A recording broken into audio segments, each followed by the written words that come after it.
L'appel a duré près d'une heure et demie et a été qualifié de très productif par Donald Trump. Le président américain est convenu avec Vladimir Poutine de débuter immédiatement les négociations sur l'Ukraine, des discussions qui pourraient rapidement donner de premiers résultats selon lui. Nous avons parlé avec Poutine de la possibilité d'un cessez-le-feu pour que les morts cessent et je pense que nous y parviendrons dans un futur pas trop lointain. D'après Washington et Moscou, les deux hommes ont prévu de se rendre visite dans leurs pays respectifs. Une première rencontre devrait même avoir lieu en Arabie Saoudite. Dans la foulée de l'appel, le président américain a informé son homologue ukrainien Volodymyr Zelensky de la conversation.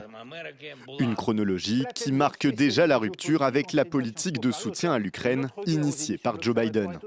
On aurait presque l'impression en fait que les éléments de langage ont été puisés dans la livre de recettes du Kremlin. Vraiment, tout est. On a vraiment l'impression d'une sorte d'abandon total de l'Ukraine.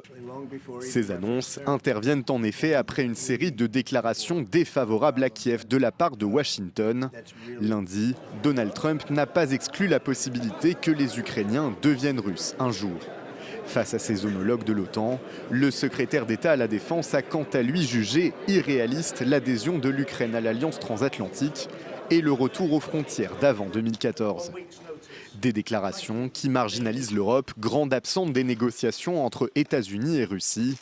À Paris, plusieurs ministres des Affaires étrangères tentent de remettre le vieux continent dans le jeu.